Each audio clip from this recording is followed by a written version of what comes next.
What's up, everybody? It's the bass nerd. Yo. Air horn sound. Right. That's what that was. We used to have a button. We did. I would push the instant rap air horn button, and we just lost it and never replaced it. So now we just do it with our mouths instead. Yeah, now That's okay. we add our own sound effects. It's cheaper than doing it in post. So I'm Jody, And I'm also Jody. and this is Jody. And today, introduce yourself. Pops Magellan. Pops Magellan is here. Pops Magellan. Yeah. That's Here we go. That's just royalty. It's such a royalty name. Fancy. Yeah. Well, I think first we are at NAMM 2025 right now. Technically, we're in the Marriott outside of NAMM. Yeah. But Yeah. we're in. This is I think our first California LA podcast. Yes. It is. A fish. And we just did the Bass Magazine Awards, which was really huge, and then we connected there. We actually met in 2020 at NAMM briefly, and I ran into you with Cody Wright, Right. and that's when I started following you on Instagram. And then we've kind of like slowly a little bit kept in touch, here and there, but now it's official. We're here and we are doing it. So we typically start the podcast with like, what was your like childhood upbringing as it relates to music? Were your parents musical, brothers and sisters? Like where's the origin story? Right. Family. My dad used to play guitar, Okay. Yeah. but he stopped playing.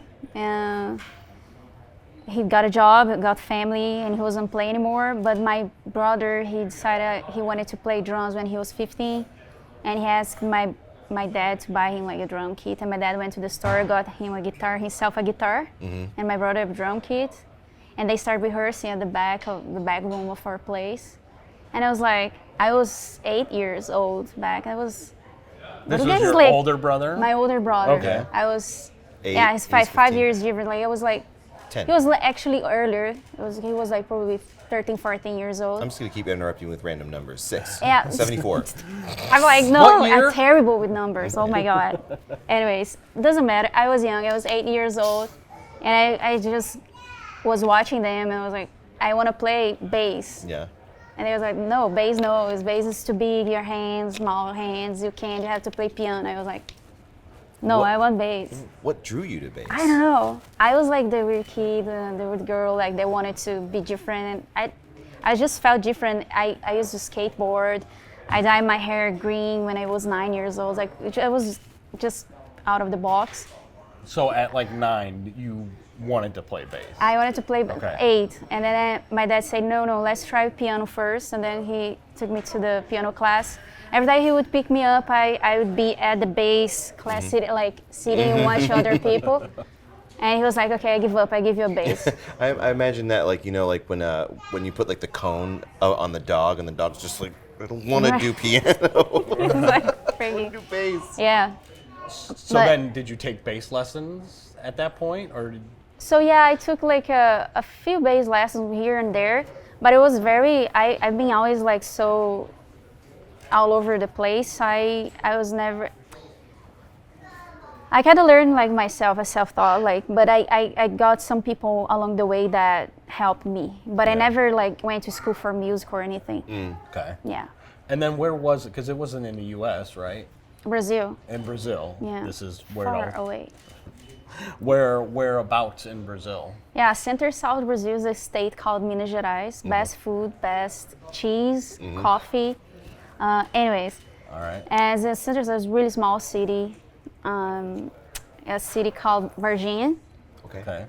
UFOs, I don't know if you guys heard about, but this city is it's in the middle of nowhere, but got really famous because of the aliens that showed up there. Is this the one with the documentary? Yes, Whoa. I'm from that city. Wait a Yeah. minute. Hold up. If you go to at Discovery Channel, I think. Well, so I think it's on Netflix. There's a documentary about this Brazilian town where all these people are like, the aliens were here, we saw them. Like, the story is like one guy was carrying an alien and then he dies like 24 hours later. What years was this? This was in like the 90s? I was I think I was 7 years old, 9 years old. And you come from that town? Yeah. Suspicious. Pops Magellan on her journey from intergalactic Yeah, journey. You know who else was a Magellan? I dyed my hair green. It wasn't totally naturally I would have green. played bass. How weird is that? Yeah. Wow, that's crazy. That's crazy. Yeah, Okay. right? So but wait a minute. This happened while you were there, Yeah. and That was scary. That was scary. so. Did you see anything? Oh, let's talk about that. Okay. Were you abducted? It's just This is your conversations The that whole always village get says derailed by this this? happened. especially that's crazy because it doesn't matter where I am in the world. Everybody knows about it. I didn't. So No? I want to know more. Oh, was everybody? Okay. Well, I can always just read about it if you prefer. Watch No, the it's doc. okay. No, I didn't. I have to watch that. I know there's a Educate documentary. yourself more. Yeah, I mean, come on. You don't know about this small town in Brazil with aliens? What is wrong with you? Come on, let's talk about it. Maybe I'm just like pretending I don't know. Yeah. Maybe I'm one of them. Oh, so just contact right now. I was like, Maybe that's why like you were drawn. Yeah. Stop stalling. What happened? That's such a random thing. I was a kid. I don't remember very well, but what I remember is that we're two girls. There's how you say when it's like a land, like a place that they don't build a house. They didn't build a house. It's just, Just empty. a development lot. Yeah, empty lot. Yeah. Empty lot. Okay. Yeah. Loft. Yeah. Lot. Yeah. There we go. Thanks, guys. Yeah. So two girls saw the alien there, the thing there, Yeah. and they called the cops. And after that, what I heard is that they closed the hospital, all the streets, and like a bunch of important people flew in and came to the city and Like government officials yeah, and stuff like like that? NASA, No. Oh, yeah? stuff like that. This is what they told me. I was a kid. I believe everything. But anyways, and that was it. I don't know anything else. No. What happened is they start building spaceship everywhere. So where the bus stop, where you wait for the bus, Yeah. has a spaceship. Every bus stop. They're the- leaning into it. Yeah, and like, okay. statues of the aliens and stuff all around the city. That's the so rad. public restroom is like a spaceship and Yeah. stuff like that. So did your parents go into this at all? Like, no, the aliens are here. We saw the aliens. Or like, if I were to ask your mom or dad, what happened that day, what do you think they would say? I think they would say probably the same thing. No, or they would man. say, I don't know. But they don't claim. That's funny because I'm from that town. I don't talk about it. We from Varginha. We don't talk about it. It's Yeah. just when people ask. It's not like something that oh my God, I'm from the Varginha, the city where the UFOs, like whatever. We never talk about it back there. Okay. Well, the okay. truth is out there. Right, they're tight-lipped about it, is what it sounds like. It's We the don't- CIA, we man. don't They're putting talk- acid in the water. We don't talk about it. Yeah, it's okay? it's like kinda your- like your whole secret. town the just love got dosed child by in the the town CIA, that's over, what it you know. was. That's what it was. The whole town just got dosed by the CIA with that acid. Listen, it's a crazy. I'm gonna send you a link. I'm It's a 100% watching it documentary. tonight. It is often touted as one of the most believable Yeah. alien, because so many people are Right. like, this happened. No, the whole town was like, no, we saw it. It happened. Yeah. They were here. It's a thing. And I think Yeah. they have these. I think they have this. NAMM convention, like the Yeah. music convention, whatever. They have the UFOs convention, international, whatever, happen in my city. So a lot of people travel there from all around the world So to what you're talk about. saying is that Jody and I need to go to Brazil for this convention. That's crazy. I know. Listen, all I'm saying is we got to be a little quiet, 'cause they might be listening right now, guys. Is We it? might get swatted here, okay? We don't want that. All right, so your brother's 15, he's playing drums, you're around 8, you start playing bass. Yeah. Eventually your dad gives in and lets you play bass. Yeah, so he gave up. What was really drawing you towards the bass? It was not like something that I planned or anything. Just the bass just came to. I grew up listening to music with my parents. We would drive, visit family, near town, every weekend. I would listen to albums. There together. What kind so of music I think were you listening to? a lot of Brazilian music. I don't know Yeah. if you guys heard about Djavan, Gilberto Gil, Elis Regina. No, but There's a lot- I'm going to follow up with you on that. Brazilian music so rich, so much. Classic rock, a bunch of a lot of rock music, Yeah. some Motown stuff too. Yeah. But my parents, they were really into rock. Yeah. Yeah. So it's listening like to Pink Floyd, like all the discography, like Led Zeppelin, Creedence, Deep Purple, Black Sabbath, Yeah. all the fun stuff, and a lot of Brazilian music. And anyways, I think I was always paying attention to the bass. Yeah. I don't know. There's nothing wrong with that. I'm all about the groove. It's just, you know. Do you young remember what your first bass was? Yeah, it What was a was it? Tajima 4 strings. It was my dad? I didn't go to the store with my dad. He just brought it. Yeah. He gave me. I found the smallest and lighter bass in the store. This is the one. It's yours. One for And you. I played. And it's cheap. You know, like in Brazil, it's like you can't. It's not like you can have a Fender jazz bass. It's really expensive. You know. Because of the import taxes and stuff. Yeah, tariffs. like anywhere I came from, if I'm where like okay, but we don't have like the money to buy like a Yeah. Fender jazz bass, a fancy, you know, that is really fancy, especially back then.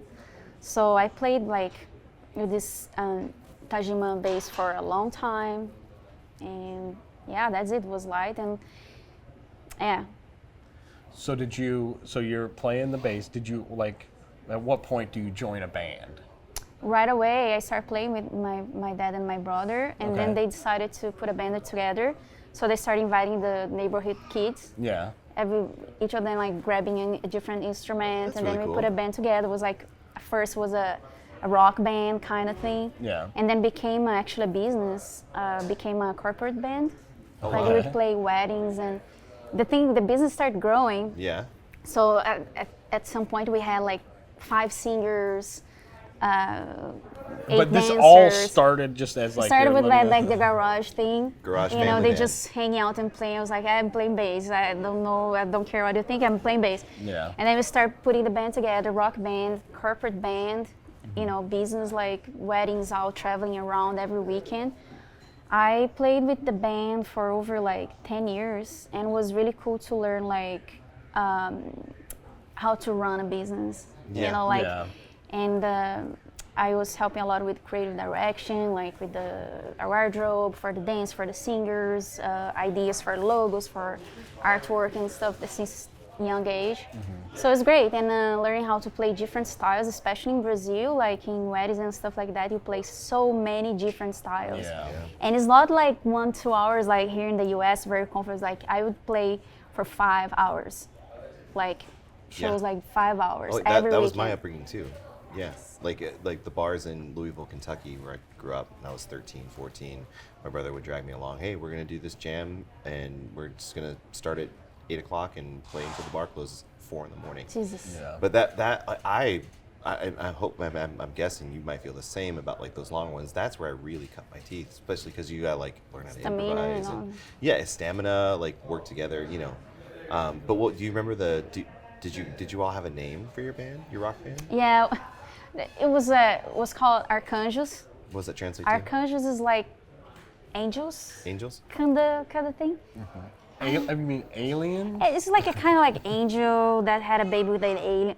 Just kidding, Chris. Just kidding. Fucking Oops. knew it, That's everything. dude. Something really weird going on. But no, it's just Arcanjos, and that's a detail that I don't remember why. So, but Wait, then, was it Archangels? Is that what you Yes. said? Archangels. Arcanjos, but in Portuguese, Oh, yeah. Arcanjos. Yeah, Okay. something like that. Okay. and then, so like the band starts as this small thing and then grows into this kind of corporate thing. And then is that like all through like high school and all of that? Or like how long 10 is that years. process? 10 years. 10 you said, years? right? I stayed for like over 10 years. Yeah. They kept going because I left. I was like, Yeah. I'm so tired of playing with you guys. I'm gonna go explore the world. So I left them and then we went traveling. But they kept going for another 5 years. It was like almost 20 years of that Yeah. thing going. So And when you're roughly like 18-ish is when you leave? I left when I was I think it was like, yeah, I started slowly going. I went to school for engineer, like, but it was closed, so I was coming back on the week because I was still playing with them. Oh, that's cool. And then I think I left like really far away to the city, really far away that I had to leave the band. I think I was 20 or 21. What type of engineering were you getting into? Like when you're studying? You're gonna drive a train? Forest engineer, florist. Yeah. I don't know in English, but and and then I transferred to agronomic engineer, Ergonomic? agronomy, like studying like plants, Yeah, trees, okay. system like plant, I think in English agronomy, agronomic engineer. Jesus, somebody help. Like, keep them saying ergonomics, but that's not. Adele, the what is thing. that? That's like. Agronomy, right? I'm ignorant. Sorry. Anyways, I play doesn't matter. bass. I just I play bass. do the doesn't one. matter. But anyways, that thing took like so many years. I studied so much. I mean, but I was playing Monday to Monday, all the parties, doing like the gigging thing, but I was studying at the same time to a point that it was like, just nonsense. This is classic burnout story right It here. doesn't make any sense what I'm doing here. Yeah. But you like got to a point where you're like, was it like, I'm gonna go into this engineering because this is gonna be my career path, and like music is a hobby and it's fun, but I need a real job type of thing? Or like, at what point did you go like, no, I'm just gonna do music, right? Like, my parents, like, they were into music. They were supporting me. Yeah, you have to play, of course, to support you, and we have the business stuff, but you have to do something else. yeah. That was they wanted me to do it because they think that I couldn't make it as a musician. I understand their concern because in Brazil it's not easy. Yeah. It's Yeah. not easy at all. This is a very classic story too. Like we've heard this. yeah, I've heard it's common. this version of the story. Like gotta Why I have a have a backup plan. construction company. Yeah. Right. Right, many times. But yeah. And I get that, and then I heard him. I was like, okay, fine, I have time, and Yeah. it's cool to learn other things, right? Why not? Yeah. I can't pretend, I'm just gonna be playing bass anyway, so whatever. And then that was it. I went to school, I tried, but when actually I would finish in 5 years. In Brazil, it's 5 years to finish the thingy. And then 4 years and a half, I was like, okay, I think I'm gonna go to Europe and do like a internship, like when you internship, exchange. I forgot the word, damn it. Anyways, It's okay. We didn't know what agronomy was, and I still that's don't our know first what language. agronomy is. But what annoys me is I know the word very well, and Yeah. it's just not here. But anyways, it doesn't matter. And I went to Portugal to finish it, and then I started skipping class because I got a gig in the first week Smoking there. cigarettes. Yeah, like the drugs of the skin. And then I didn't finish. I just needed like 6 months to finish the entire program. So you're still 6 months short. Like you never went 6 back months, and finished. yeah. You're just like, I was like, all I'm right. gonna just wait a little bit. I can come back. Like I have 2 years to come back and finish it. I would just go and I come back. I promise, never. Yeah. So then, while you're studying in Portugal, you start skipping classes. You decide, oh, I'm gonna stop doing this, right? Do you then stay and establish your like musical thing in Portugal for a while, or do you like go back to Brazil? What's the next step? No, for I you? stay. I was playing Brazil before I moved to Portugal. I was playing with a bunch of bands. I was like, they used to call me like the person who read hands. Palm reader? Yeah, because I would just look the guitar player, what they're doing, I would just follow. I didn't know the set list or anything, so people would call me for last minute gigs. And then I was like, okay, cool, I want to play somewhere else. So I used the university to go to Portugal with like more support and stuff. So there, what was the question again? Well, Like, what took you from like Portugal? What was the next step after that? yeah, like did you stay and build your musical thing in Portugal? So or- yeah, I moved there. Okay, I'm gonna finish the agronomy thing, but my plan was music, of course. So I started hanging out and making connections there. I met this amazing musician at this music store, and he saw me trying a bass, and he invited me to play in his band. And there was a TV show he was doing next week, and he called me, and then I started touring with him. Yeah. So I was like, of course I knew that I would be doing music, the university was just like an excuse for my family to don't freak out too much. Yeah. And that was it, and then I was just playing everywhere, started touring with other artists, like came to the US with an artist that was living there, and I started coming for NAMM Yeah. every year. So then, how long are you in Portugal?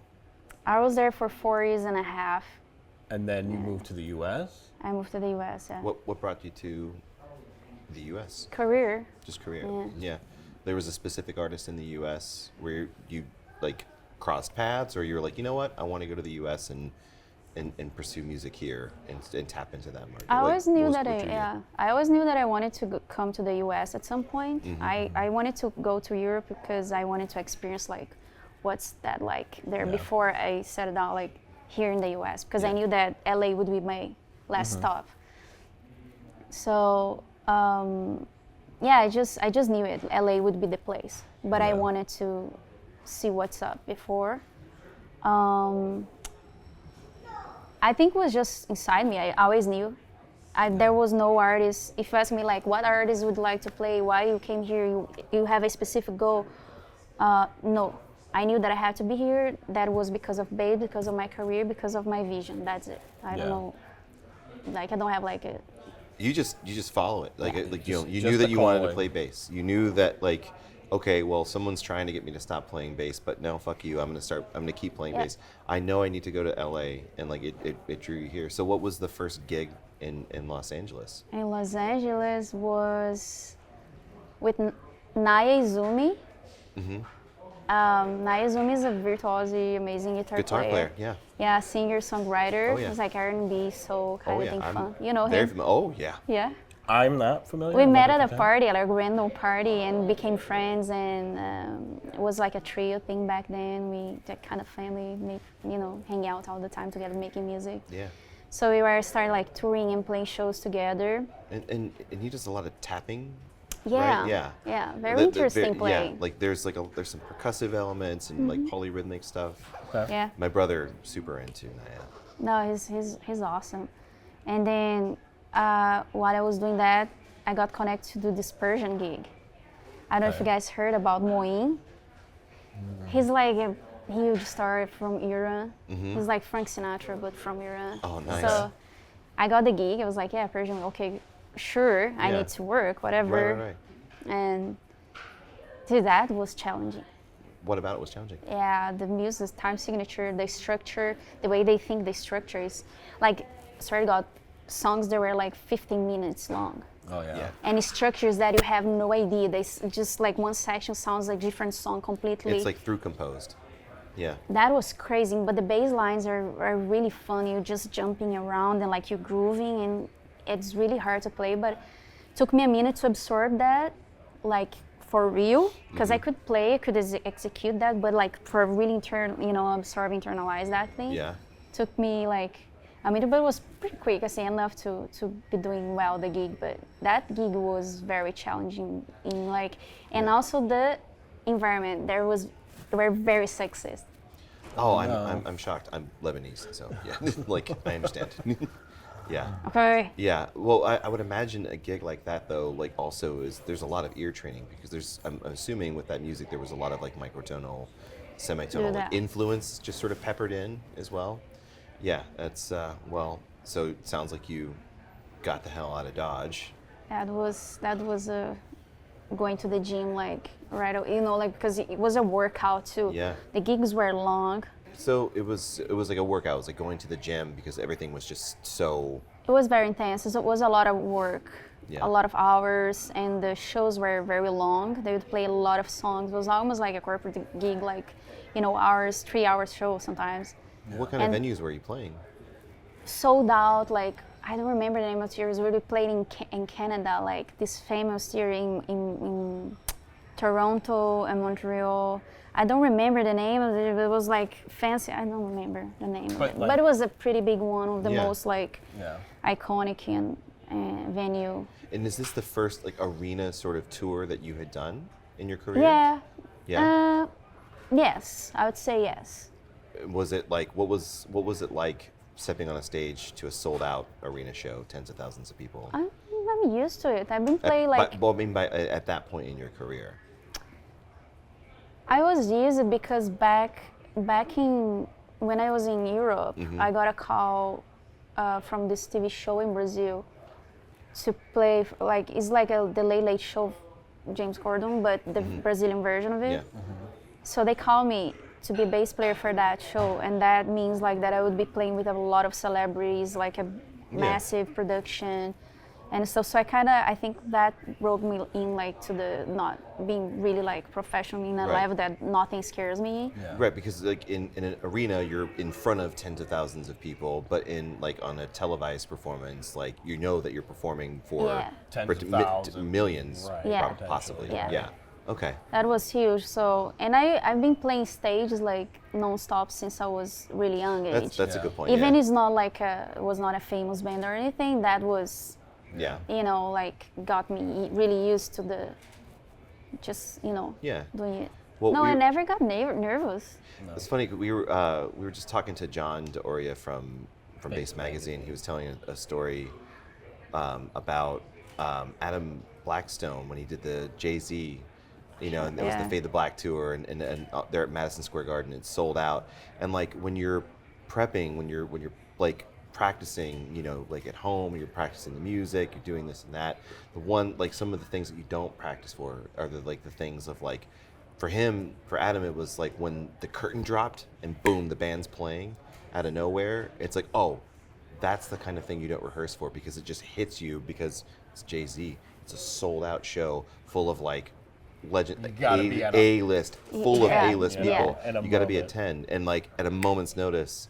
So I was just curious, like if you've ever experienced anything like that. Like I did recently. Actually, I was doing a show with Adam Lambert. At Coco in London. Mm-hmm. And I was just chilling. I'm used to start playing with Adam in 2021, so we kind of like very relaxed. It was very chill. Sure. Right. Yeah, I was just jumping on stage, going, and then someone says, "Hey, Brian May's right there, the VIP area watching Brian us." May? I was like, "Damn it! Don't tell me why you tell." When we were supposed to play some Queen songs, I'm like, "Oh, it took me like 2 songs to actually relax a little bit." Well, that made me a little bit. Oh, no, well, because he's been touring with Queen for years, right? Yeah, for a long time. I think now Brian May's watching me play Queen stuff and. Do you know where's John Deacon at? Deaky? We don't know. Nobody's heard. Living his life. So I want to delve a little bit into. You had mentioned like you were in a band touring, and it was kind of a sexist situation, and I talk a lot have kind of deep discussions with my wife about this because she's also a music producer and a very male-dominated field, and she performed on cruise ships for years and. She's experienced a lot of that, right? So I'm wondering, like, what, like, coping mechanisms or, like, how did you, like, what was your defense of that? Like, how did you deal with it? Did you fight back? Did you just kind of hide from it? Like, tell me how you... I had different reactions along the way. I think depends on age, level of maturity, and for a long time I wasn't aware or of how the sexism, how the machismo, the patriarchal like season and all this was so strong in myself. I was so much, I had so many, like my mentality was like all twisted and I didn't know. So for a long time I was like numb. There was a time that I started like kind of realizing this, but I was playing the game. Because like, what can I say? What can I do? Well, that's why I want to dig into it. Is like, what I'm sure that was like hard to navigate. Am I really like? Is it what I think it is? Is it worse? Is it better? Am I overreacting? Is it just people, just trying to be fun and we're on the road and whatever? Yeah, I cannot cut the vibe with the person is going to question things and the behavior of people and be educating people because I'm going to lose gigs. I'm not going to get the gig. They're not going to be having me around. And my mission is to get through all this shit, pass behind and get to that spot so I can pave the way for others to come after. So if I focus too much on the bullshit, on like the specific situations and try to, oh my God, I can deal with this and get angry and let the feelings take over me, I forget my mission. I forget the actual goal, my purpose that is, get through it and open the way, make it better for the next generation, So yeah, it's sometimes I get like really angry. Sometimes I'm in weeks and stuff that I'm home. I'm angry because that week was very stressful. For example, the other day I did like a panel with a bunch of heavyweights of the music industry, dancers, choreographers, producers, writers, a bunch of people, and we're like they did like a female panel and a male panel. That's good, right? Well, I think it can be. Sorry, that fucking look. Look at you, I'm gonna show me.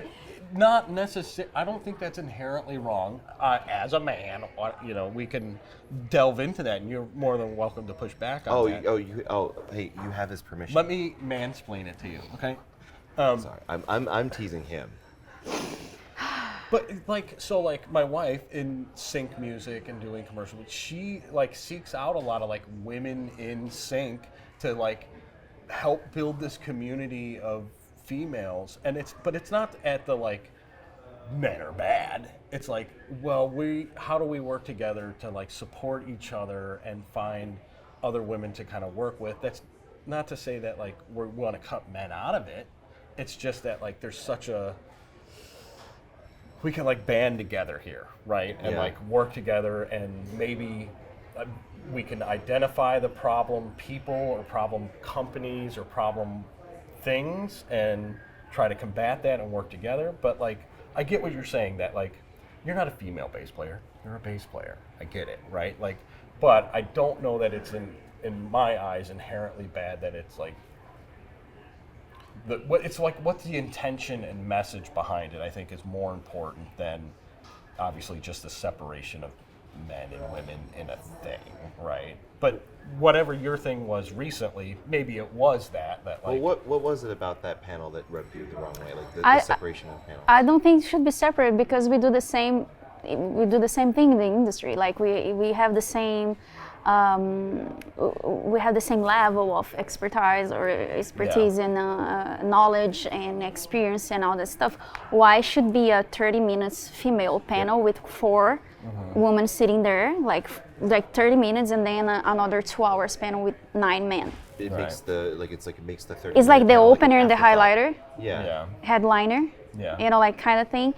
So I'm like wondering, why don't we put all together and have a conversation like we all the same, and doesn't matter the gender, doesn't matter the color, doesn't matter doesn't matter. Let's just talk about work and music and industry, whatever our experience, and learn from each other. And of course, men are different in certain ways, but there are things that shouldn't be different. Right, and the more that we isolate and keep these conversations separate, the less we're going to understand each other. Right? Yeah. I don't think they needed to when I get calls like for female bands, I want to figure out like, why are you looking for a female band? Right. It's like every time I hear like someone's talking about like they're describing a really great metal band. And it's like, oh yeah, it's this really awesome metal band, all chicks. It's just like, why is that detail necessary? You know what I mean? Yeah, I think we are over it. We passed that part of the girl power, the female musician and stuff. Like, I think we can just say bass player, producer, songwriter. Yeah, of course, women have to get together because there's a lot of things we have to work out together and support each other, create more strategies and stuff to get into the market, like, and have the same opportunities as men have. We have to have this space and organizations, but I think like another example, I met someone at a party the other day, and it was a bass player, and he said, hey, that's really great to meet you. I get a lot of calls for female bass players. Let me get your number. I was like, yeah, sure, of course, but please call me for bass players. So, right. Yes. Right. Right. Why? Like it's just you're being reduced to. Yeah, that niche. Well, I happen to be a woman. Right. I'm a bass player. Period. Doesn't matter. I see it on all levels. Do you think it's a coincidence that every Smashing Pumpkins bass player has been a woman? But that's a conversation for the Smashing Pumpkins to have. Well, let's call right, it. But it seems a little odd that Zwan, and not just the original bass player for the Pumpkins, it's been every bass player that's filled in for the bass for Pumpkins up until I think right now. I think their current bass I think player that's a might be- question for Billy Corgan. Sure. That's But I mean, that's for him to answer, but right? To ignore what is like clear evidence is like, I don't know, like this speculation isn't like unfounded, you know. And I say that as a Pumpkins fan. Like I like Billy, I like the Pumpkins, but I think I see it in cover bands too, that like we need a female, or we need. There's a big discussion in Chicago about a lot of these like corporate bands, these wedding bands that are majority black musicians. They have to have a white female front the band, otherwise they won't get gigs. I've had deep discussions about this with players in Chicago. So it's like, on one hand, like they feel like they're not getting the gigs unless they have a white person fronting or, you know, singing a third of the songs, versus, you know, we don't feel like we're getting the gigs if we're just an all black band. We're not going to get any gigs for white people who are having a band come do their wedding or their corporate event or whatever the case may be. So like, it's like, what's the problem here? Who is the problem here, right? Like, if at the end of the day I go like, hey band, hire a white girl to sing in your band and you're going to get twice as many gigs, like the decision is easy, right? Like, all right, let's get a white girl in here to sing these songs. But you also want to push back against that and go like, we're all just musicians. We all just want to put on a good show, you know? And it's like, it's sad to think that like, well, this person's getting the gig simply because of their race, and maybe they're not as talented. Maybe they're not as good of a musician. Jody, this is a tale as old as time, right? Like this there's always been this exact problem with things. No, you're right. Yes. So it's like neither one of us have been in that position, and neither one of us have been in Pop's right, position. and that's as well. why I wanted to delve into Yeah. it, right? Yeah, like, of course. You know, of course. what's your personal experience with this, and how do you navigate it, and you know what that's been like. So, do you feel any sort of like? Have you felt any pushback when those people would ask you, like? Oh, I'm looking for female bass players. I'm looking for women bass players, and your response is, cool, but reach out to me when you're looking for bass players as well. Like, do you get any pushback from that? Actually, it was a joke, and was like very fun. It wasn't a very like fun way. We started laughing together because the way it happened, I now sounded very serious, but I did in a way that it was. Yeah. And he was like, right. That's stupid. I never thought about it. I was like, yeah. Right. Yes. And I just started and every time that I saw him during the party, and we were making jokes about it. And then he opened his mind. and sometimes that's all it takes. It's just that little thing, right? It is just funny, like, you come for, hey, sei lá, I don't know, like, I'm looking for a male writer for this book or whatever. Mm-hmm. I'm looking for a male guitar player. I don't know, like anything that you don't hear like male.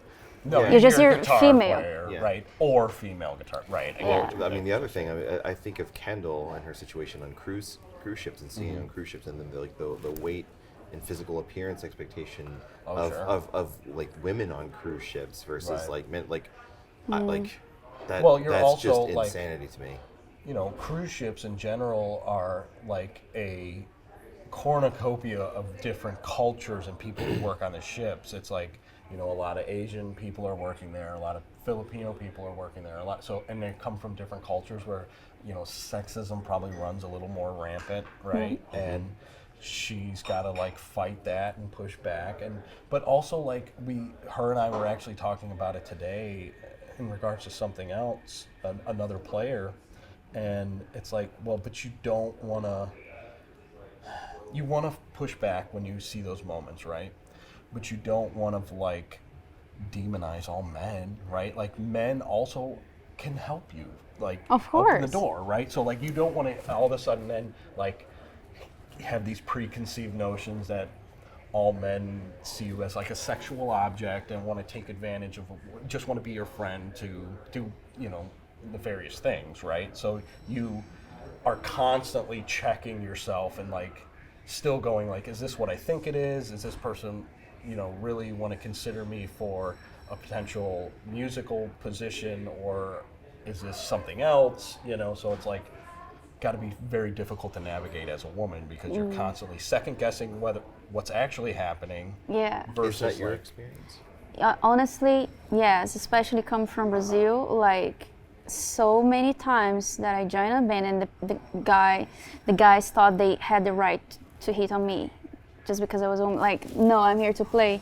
I ended up like instead of say, hey, I'm out here, like this is just respectful, this is not a safe environment for me.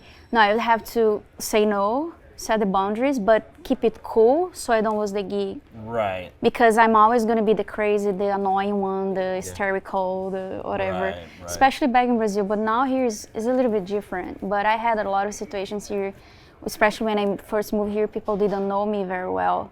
A lot of men, they don't respect you right away. Unfortunately, it's like that. But a lot of them, they do. So I focus on finding the right rooms, the right people, the safe environments. And sometimes I knock in the wrong door.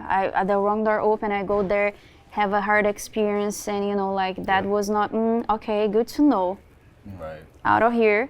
Right. And I go and find like the safe space that I can be, where I can, you know, just flourish, like just people nurture, like, and they don't care if I'm a woman or, Yeah. you know, and they respect me. Boundaries, like, okay. Yeah. Yeah, it's got to be difficult.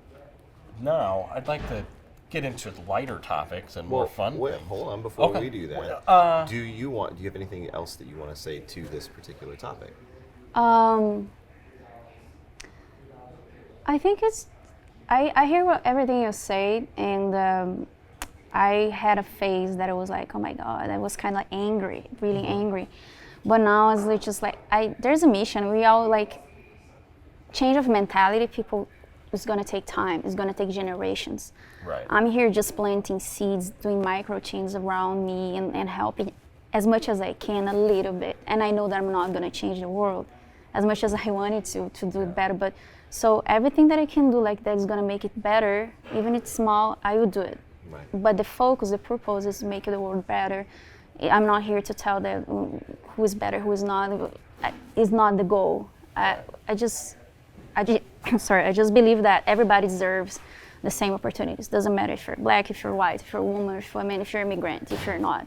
Yeah. You know, you just should be. Do you think Okay. that like our desire for immediate change and immediate results has a lot to do with like the current like social environment with like technology, et cetera? Do you Yeah, I think that think plays into so. it? I think so.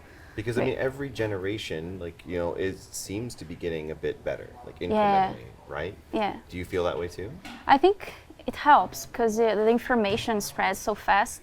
Like so many, it happens fast. Like you Yeah. learn faster, right? But you also don't connect that much more with things, right? Because everything's so like these, and we are like used to the Right. And the pendulum will sometimes swing too far in one direction. Right. yeah. Right. So- Overcorrection. Yeah, good things and bad things about it, but it takes time. Change takes time, but it's Yeah. getting better and better. I don't think my generation is gonna see like women and men like cool, everything's like safe, and I'm not having all these triggers in my head when I enter a room. Right. Is anything gonna happen? They happen because it's reality. You know, this is what my body experienced. My brain learned how to defend myself, protect myself, having this, you know, like, am I safe here? And that's You know. hundreds of thousands of years of evolution. You know, and Sense But it danger. bends towards the light, man. I believe that it's like you said. I think it's always getting better, right? And there's setbacks certainly, but like slow progress is still progress, right? yeah, You right. know? I mean, who am I? I'm just like I think the whole existence. So I'm You're just one You're alien on the Pops wong Magellan. planet. Right, I'm here in his city. Exploring the galaxy and playing bass for everybody. How could it? Aliens even have genders, actually. On like in Star Trek, they like move past gender. You know, at some point. we are so over it. Yeah. We're getting there. We're getting there. We were talking about Music Man before we got rolling, right? So you've got a new bass, or what's the down low on that? Oh, so I'm just playing this really cool Stingray short scale. Okay. Oh, it's a And short scale. I it's a didn't know short that. scale. Do you know the scale length? Like 30 and a half? That's a good. 30. I think it's a 30 and a half. Okay. That's a good. By the way, I want to tell you guys, I'm not a bass nerd. Well, That's crazy. Like I have this thing when I talk to people about gear, they start talking about gear. I like, you know what? And your minds are just a blank. Yeah. At some point, I'm like, yeah, strings. Yeah. That reminds me of those memes of like, you know, like a guy and a woman at a concert, and the guy's like holding his beer and he's like just like talking at the woman and everything. It's like gear. Yeah, I get that. Like my friends, like just my friends in general who like aren't super into gear. Like I have to remind myself, like, oh, not everybody is as much of a freaking nerd about these things as I am. So I gotta dial it back a little bit. Oh no, me and my wife go to all the time. Oh like, yeah. You are? Like, and like working in this industry like for as long as we have, like it's just like there are days where I don't want to talk about music. I don't want to think about anything musical. You can talk to me about anything else. We can talk about sports. I'll talk about the weather. I don't care about anything music or anything gear. And then eventually, like, you know, NAMM happens, and I'm like, oh, cool, this is exciting again. Yeah. Mm-hmm. Well, side note, I thought of a cool video I kind of want to do with Kendall and post on Bass Nerds, which is, we're bass nerds. we were at the Bass Bass Awards. Yeah. I want to print out the 15 biggest bass players who were there, pictures, and go, who is this? Yeah. And who is? And she's gonna get Victor Wooten. Like, that's it. We're backstage, and I'm like, you know who that is, right? She's like, who? I'm like, Virgin White. She's like, who's that? And I was like, Earth, Wind, and Fire. She's in a wedding band. She has sung so many Earth, Wind, and Fire songs all the time. And she's like, oh, well, I know Earth, Wind, and Fire. I have no idea who Virgin. And I was like, who was the other? Who plays with Eric Clapton? I'm drawing a blank. Who plays Nathan with East. it? Nathan East. Nathan, I don't know. Plays with her because you see, like, yeah, I know Nathan East, by the way. I know him. We met, we hang, but that's. Well, I was like, you know who that is? She's like, who? I was like, Nathan East. She's like, who's that? And I was like, that song that's playing in front of house right now, which is Get Lucky. Get Lucky. Daft Punk. Like, he played that in every other pop song. Man, I think about like how like, growing up, like knowing all the musicians and things like that, like learning how like who these musicians were. I always thought like, man, it'd be amazing to have trading cards. You know, like Les Claypool. I got my first edition Les Claypool. You know, whatever. Right. But yeah, and I was like, that's I'm in a very very small demographic. I think of that. Well, what are your passions outside of music? Visual arts. Visual for arts? sure. Yeah. I love photography. I love doing collages, like cropping. Like I take pictures of things, people, and then I just use to make collages and stuff. And I do like a lot of visuals that I do for my my singles and stuff. I do the collages and stuff. So. I'm really into fashion, you know, like I just like art in general. Just have fun with it. Do you like to design like your own clothes? Do Yeah. you ever find Yeah, I just like I put outfits, all stuff together. Sometimes, you know, like I get the jacket and then I decide, oh, I actually want to put a pin here and then change it, cut this side or stuff like that. That's so cool. I had the hardest time even just like figuring out if I wanted to start wearing gold chains, but then I saw like I kept seeing them every once in a while. And I'm like, can I pull that off? I can pull. Side note, just we're gonna go on a side quest. Ever since I was like 8 years old, all the way until I was about 18 years old, I've been a heavy guy. I mean, I've always been a heavy person, but I would hunch my shoulders in like this to hide my man boobs, and because of that, like I've got like a bit of a hump on the back of my neck, right? And this is not a woe is me thing, but I've just been self-conscious about it. So like wearing a necklace, I'm like, is it going to draw attention to my hump and shit? And then I just saw some other guys and friends of ours who are like bigger dudes too, and they just rock the fucking chain like this, and I was just like, fuck, they look so cool. I think I can pull it off. So you're into fashion, you're into visual arts. I have a question for you. Am I pulling off the chain? You kill it. Thank you This is so kidding much. me. Thank you so much. You don't think All right. you don't think the chain is a little too small? Like, he doesn't need like a bigger chain? You think? You could. I could do bigger, You like can, a 6 millimeter. Just keep growing it. Okay. I think that's my new obsession now. Is chains. I think you can try different size. Yeah. Well, then Jimmy Carbonetti. Well, because it's there, but it's not like Yeah, I haven't worn it with like an open shirt, you know, like Lebanese curly Yeah, yeah. hair. I want to see it glisten in the summertime.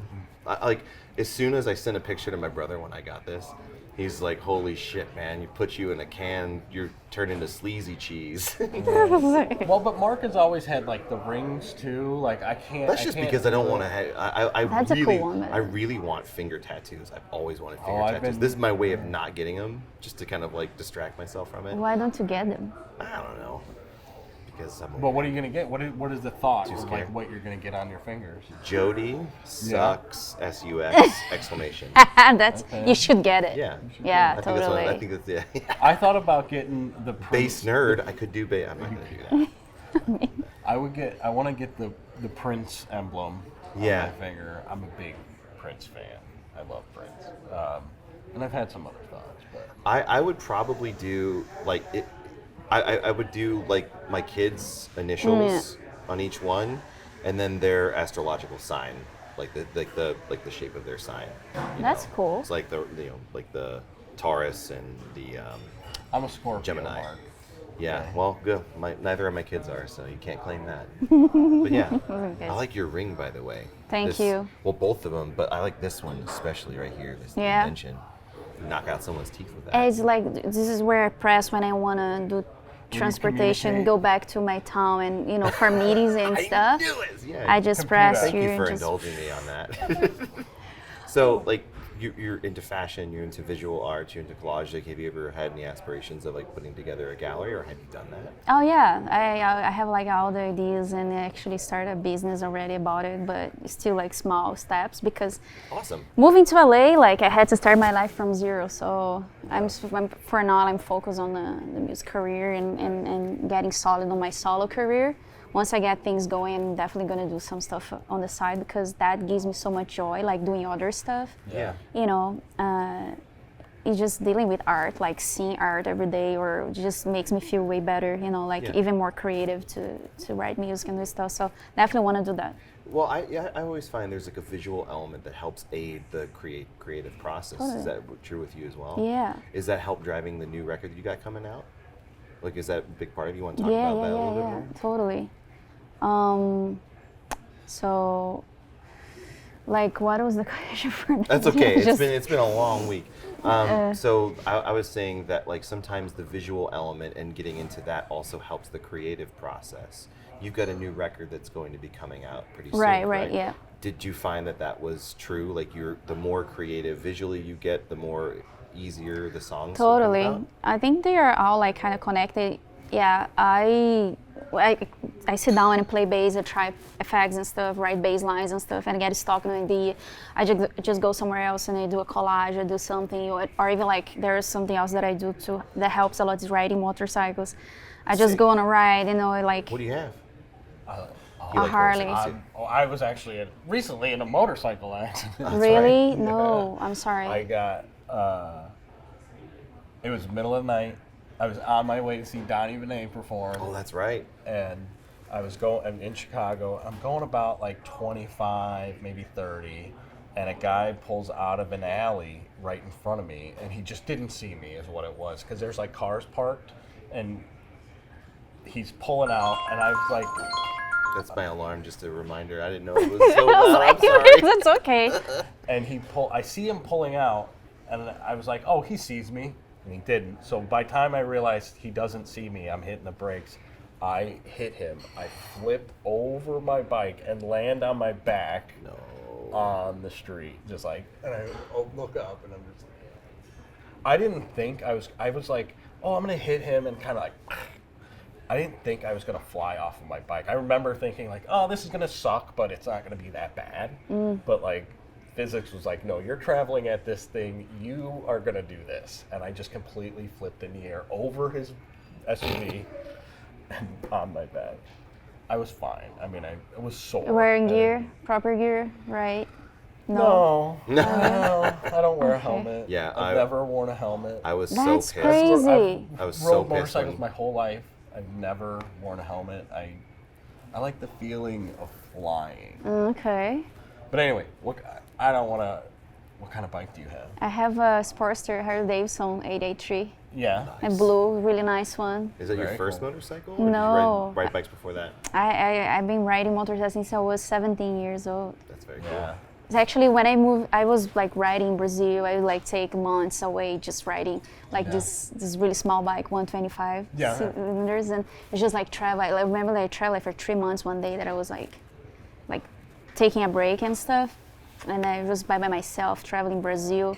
I was like dangerous, but it was really great. Yeah, what are those roads like? They're like, it's not like here. It's very dangerous. It's not good quality, so you're kind of like shaking all the time. Yeah. Yeah, I rode a lot in Europe too. First thing that I did when I got there was I got a motorcycle. I got a Vulcan, a Kawasaki. Yeah. Yeah, Nice. I think it was a 800, if I'm not mistaken. Yeah, and I named it Big Mama. Big Mama. I rode it to Africa. I went to Morocco. I went to Spain. I went to just by myself, like riding. That's awesome. That was great. It got me a lot of inspiration to write I don't know music. if I could and do stuff. like long distance though on a bike. Like, What bike you have? I've had a lot of bikes. The bike I wrecked was a Buell, which is made by Harley, so it had the 1200 on it. I've had a Sportster 1200, a Ducati, a couple other Buells. I think that's it. Yeah. So right now I have a Ducati that's sitting in my garage that's not running. It's got a fuel leak, so I'm gonna get that. It's a Monster 900. I'll get that one going again since I totaled my other one. But the Buell, I'll show you a picture after the thing. I loved that bike. It was fast, it was comfortable.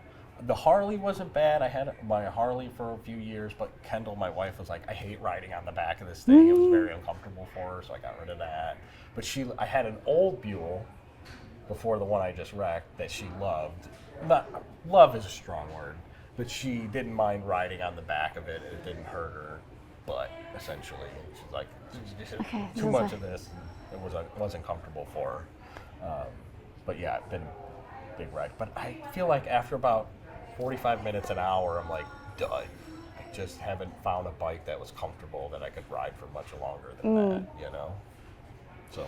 Yeah, I hear you. I don't think Harley is that comfortable. I don't like riding this bike that I have now that much, but when I was riding the Kawasaki, the Big Mama, was very comfortable. I was sitting like on a couch. I would just ride for hours, just be traveling. I would be just fine. Yeah. And then first bike that I had in LA was a Honda Shadow. Yeah. That is very comfy too. I was riding every day, everywhere with the bass on my back on the freeway. That was crazy. That's so cool. I mean, I had 2 accidents. I never had an actual accident back in Brazil or even riding in Europe and stuff, but here in LA I had 2 accidents. Yeah. Yeah, people on the phone, and I'm like... Any injuries? And people on the phone? I got this scar here. Yeah? I was going to ask, but I was like, is this appropriate for me to ask? Yeah, no, about it's this okay. little Okay, scar? can ask. But yeah, it was a motorcycle accident that I had here. Yeah, I was just turning left, and the guy didn't look to didn't see me coming, and then he just didn't stop at the stop sign, just got me, and I flew. And I was like on the floor looking around, okay, I see blood everywhere, I cannot take my helmet off. Yeah. I'm taking a minute to see if I can move. Okay, I can. I stand up, I stay with the helmet on, like, because you cannot take it. I was like, I think I'm fine. And then I met this Armenian, they was like right in front of a car shop.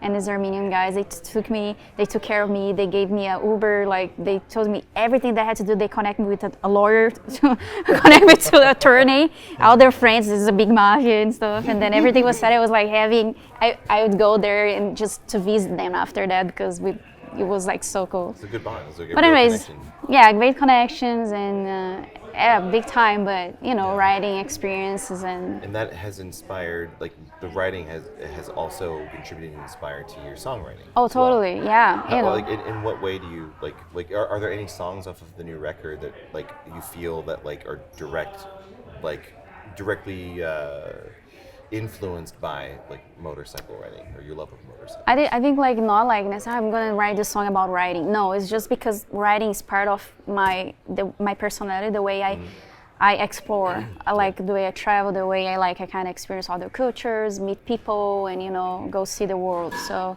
it's a different lens that I put onto, and then also a type of meditation, right? The helmet therapy we call.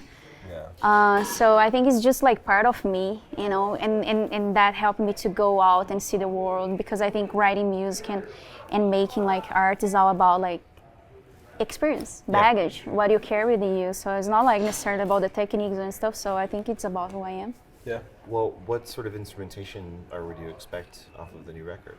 Oh, there's a bunch of, I released already like Misunderstood and Deep Thoughts. They both like have a bunch of synths.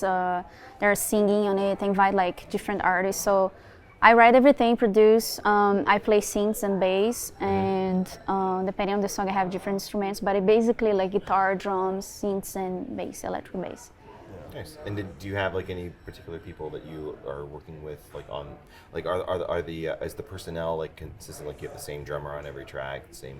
No, there's like different drummers, different everybody. But I had like Justin Brown from Thundercat playing on 3 tunes. Very cool. I had like Stanley Randolph from Stevie Wonder playing 2 tunes. I had Taylor Graves playing synths in 3. Taylor Graves from Thundercat, Kimber Mac Miller, he's like Grammy winner, he's I'm badass. familiar. Yeah, he's great. And he co-produced a few tunes too. He's like great, he's super cool. I had Astin Terp singing on my first release, it's called Misunderstood. She's an amazing singer, one of my favorites ever. I can't believe she say as when I call like her, hey, can you do this? And she was like, yeah, sure, let's do this. I was, anyways, a bunch of guests, like this new tune that I'm gonna release January 31st. I had Arthur Menezes playing a guitar solo in the end, it's killer. Justin Brown's on drums, Swatkins on the talk box and synths. You know Swatkins from Scary Pockets, Alan Stone, like he's so cool. He's singing, and then Chris Payton on the rhythm guitars. That's awesome. So like, were you thinking like the vibe of this particular song? I need this sort of guitarist, and you seek that person out. Like, what's the process there? Yeah, just musicians that I think would fit for that vibe. You know, I kind of like I write the song. When I get to a point, okay, this is the song. I kind of hear like who I want to bring in, so I try to connect, see if the time works. The person says yes, or yeah, I'm down. I don't like your music, or I love your music, kind of thing. Yeah. If they don't, I just bring it in and ask them to record, and that's it. And like, have you worked with like the majority of these people before, or it's just you've just established connections with them over the years? Yeah, some of them I worked before, I played before gigs or stuff, or I just connect through someone, or I just wrote them out of nowhere. Hey, I don't know you, don't know me, but do you want to play? And it's like, yeah, cool. That's so cool. Yeah. And then, so I saw a pre-save for the album, right? And then it's coming out the 31st. Hopefully we can get this out. Well, that's the next single, right? It's the next single. Oh, the next single. Okay. It's Fun Karma. Okay. Yeah, and there's a few other singles that I'm gonna release before I release the album. I'm playing by ear, that's why also it's confusing. Okay. Because it's always the single. No, I'm putting like singles out because I don't know what I'm doing. I think that's the way to do it. That's the way my wife does it. Yeah. It's like, singles, and then after you release so many, then you put the album out, type of thing. Very cool. And then is there like, do you have any plans to like tour it, put it on stage? Like what's the evolution of make some music videos? Totally. I've been creating some visuals that is gonna come out soon, like video clips and stuff. Yeah. That is one of the most fun parts that I think I'm super excited about. And I'm gonna start touring this year with my project. I'm gonna play my first show in LA. I can't tell much right now, but soon I will like share details and where, when. Yeah, as soon as that drops, let us know. I'm so excited about playing my own shows. Oh my god, I'm gonna be so annoying. Well, you've been like a hired gun for quite a long time. For a long time. And like you had roots like doing your own music. Then it was the corporate gig, which I'm assuming was like a predominantly cover sort of thing. Then you go on to playing other people's music as a hired gun. Like that's a long time. Yeah. Yeah. So, but I also saw that like currently you're kind of playing with like a rock bluesy kind of thing, right? And I saw you were opening for Kenny Wayne Shepherd and Kingfish. Like those are great stages to share with. Great people to no, definitely. I did a tour with Arthur Menezes early last year.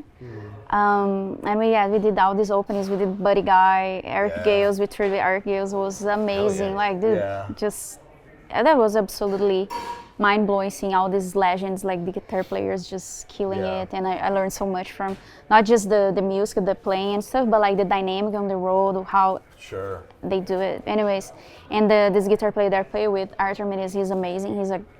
He's crazy. And he's playing on this tune that I'm releasing on the 31st. He's doing a guitar solo. It's awesome. I can't wait to hear it. Well, should we pop into some rapid fire end here? We're I think so. The end. I'm so slow after NAMM. I'm looking at you guys like, okay, let's do this one and let's see if I can follow We're it. gonna take a quick break and do a No, let's do it. Yeah, right? Oops. Now remember, Pops is like not the gear nerd. That's fine. Okay. It's okay, no, let's do it. All right, so we're just gonna some rapid fire, quick questions mostly about bass, probably a little bit about food and other things. There are no wrong answers. He usually has like a set of questions that he asks most people like pretty consistently, and then I just go fuck. I ask whatever. Mark's gonna ask you. Mind, Mark doesn't even know the questions he's gonna ask you right now. I don't. Sometimes he just starts talking and doesn't know where it's gonna, what he's saying. Jesus. Oh my God. Okay. So, all right, here we go. Are you ready for your rapid fire question? Yeah. All right. Active or passive basses? Passive. What's your favorite bass pedal?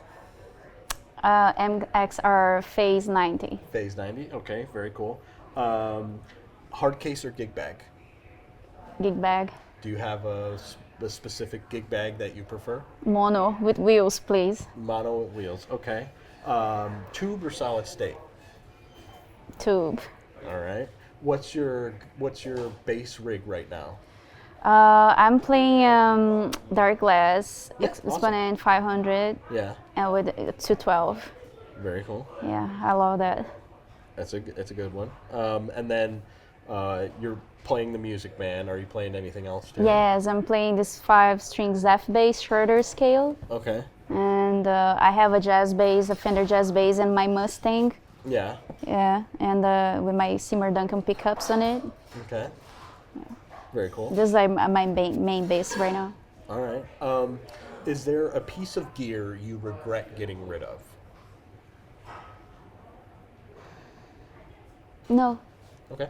Is there a piece of gear that you think is going to be your next purchase, be it a pedal, a bass, anything related to music? Yes, I am looking for the perfect P bass.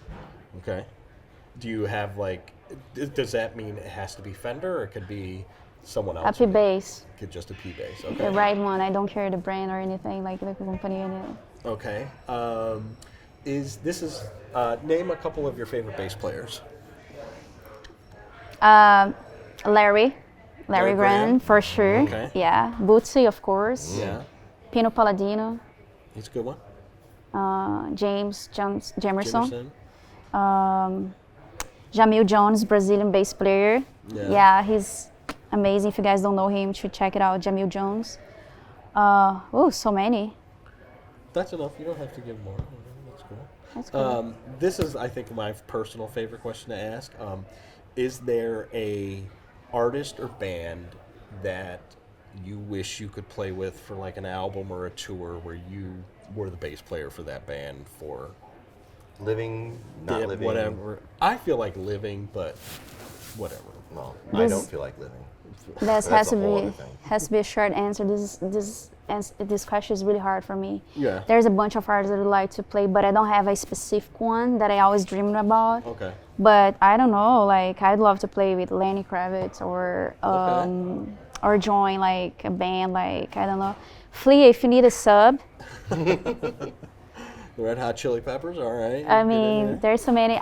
As long as funk is groovy, I'm cool. I would love to play with Brittany Howard. I think she's amazing. Her hardcore band. Like, just what was that? That was insane. God, I love it. I mean, it's good, but her stuff, her solo everything album she does is so awesome. good. Everything she does is awesome. But If as you soon as told I me to heard pick one, Brittany Howard hardcore, and I was like, I gotta see this. Yeah, video. totally. I'm in. I'm strapped. No, in. whatever she does, I'm like in. Yeah. So good. And then this is a question that's not related to basses at all, but it's become It's kind of a staple. a thing. You go, do you have a car? Do you drive? Do you have a car? Okay. You said you were a motorcycle rider. I thought maybe you were just riding bikes. Okay, so you go to the grocery store, you get all your groceries, they're in your cart, your shopping cart. You go to your car and you put all the groceries in your car. Now you have an empty shopping cart, right? Do you always take that shopping cart and put it back in the corral or put it back to the store, or do you just kind of like put it next to a curb or like in an empty spot? What is your shopping cart etiquette? I bring it back. I put it in All the the right ti- spot. Every time? Every time? High five. Every time. High He's five. giving you a high five. Yeah, High five. I can't do that. Like even like I'm like I don't want to do it, but of course I'm gonna do it. All right, that's good. I'm So- in a rush. It doesn't matter. I'm gonna do it. Yeah. Oh, it's raining outside. No, I'm gonna do it. Okay.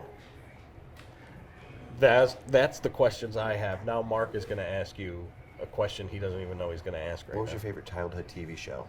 Childhood TV show El Chavo del Ocho. What's that? Chavo del Ocho is a show. I think it's a Mexican show.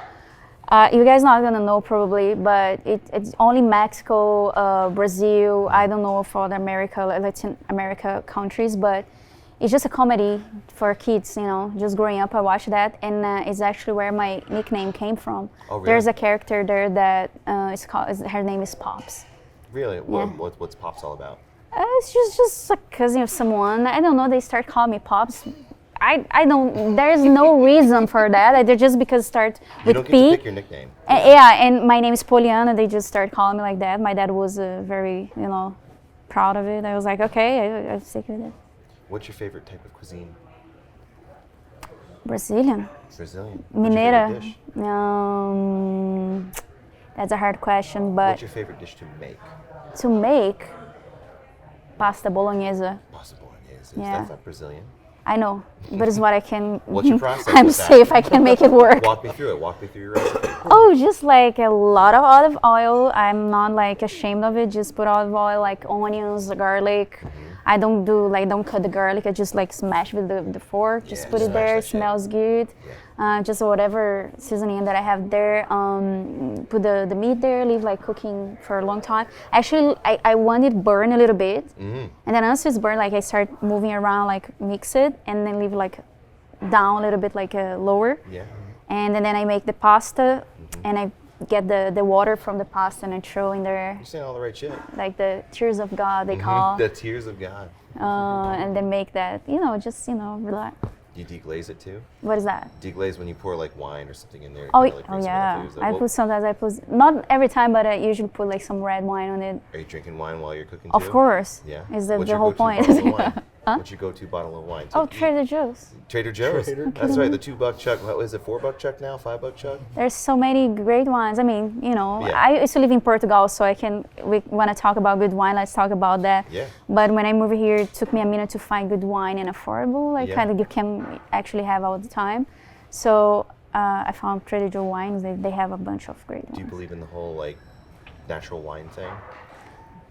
No, you don't buy it. You don't buy into it. You're like, oh, sulfites. Like that's not you. So I'm a wimp when it comes to wine. As soon as I take a sip of like, oh, this one's got unnatural sulfites. I'll go to headache. You do that. know? You do that thing. No, but I love wine. Yeah, It's- I love it's wine awesome. too.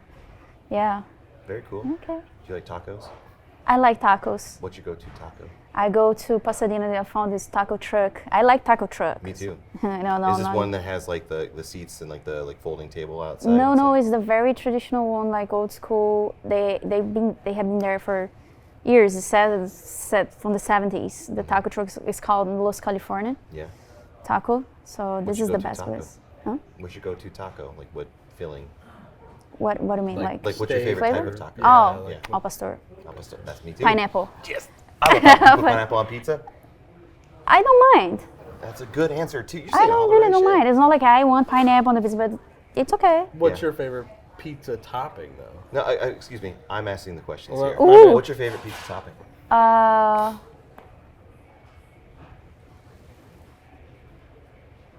I'm not a big fan of pizza. You're not a big fan of pizza? Yeah, And I this mean, conversation's over, lady. I'm not sorry. I mean, that's okay. Don't All right. ever apologize to an idiot like me. I like Portuguesa. pizza portuguesa. I don't know if you guys eat here, but in Brazil we have this style of pizza. Comes with eggs, corn, That sounds awesome. chicken, bunch of things, and onion. See, like when it comes to food, I'm not a food purist. Like chili, chili can't have beans, or chili can never have spaghetti, and like pizza can only have these things. Like if that's how you see pizza and it's good to you, I'm in. It I sounds don't really delicious. mind. I'm not a pizza elitist. What's your TV show to binge watch? Haven't been watching much recently. TV show. Jesus. Couples therapy. What's that? It's a show about couples therapy. Like, as a therapist, she has like a bunch of clients, different couples, different backgrounds. Is it like a reality show? No, it's like she Sitcom? films the sessions Yeah. and all the progress, and it's really interesting. That saved me a lot of sessions. Yeah. Yeah. I learned like a lot, like just watching the other couples' dynamics and people, like, because the end of the day, it's not like about the couple itself, it's about the personal issues that they bring to the Yeah, relationship, the right. unsolved things they bring to the relationship. It's really interesting. It's not really like just for couples. I think everybody should watch. Have you ever watched the show Shrinking? Yes, fucking love that I show. like that. I love really Jason good. Segel so I like much. that. Oh, I want to hang out with him. I want him to hug me so bad. He looks so cuddly. Invite him to the podcast. I would love to. I mean, oh no, but it was Paul Rudd who was playing bass in the movie. Right, in the That's movie, right. I have a quick story about this. Like, you're a bass player. You probably always hear like friends and family say "slap of the bass" because of that movie. And so my band gets pulled over in Indiana somewhere by a state trooper. And the next thing we know, there's like 4 more state troopers behind us. They were looking for people who were trafficking and stuff like that. But we're in a rickety old van and stuff like that, so we fit a demographic. And so they pull us, they pull the driver out of the car, and then eventually I get out of the van too. And they're like, there's a whole bunch of them. They're like, you sit on the front of our car. I'm like, okay, no big deal. So they figured out, okay, these guys aren't doing anything. They're actually abandoned stuff. And like one of the cops tries to chum it up with me, and he goes, what do you play? And I was like, oh, I'm a bass player. And he goes, slap of the bass. I just like looked at him. I was just like, I don't know what that is. He goes, it's from the movie. And I was like, I'm fucking with you, man. I know. And all the cops were like, you loser. He got you. What's your favorite movie genre? Drama. Drama? Yeah. What's like the last like drama that like got you? Jesus. Blank. Or a favorite drama? I can just say one of my favorite movies, Yeah, Pulp please. Fiction. Pulp Fiction? Yeah. Oh, yeah. I mean, it's just like weird stuff. Yeah. Yeah.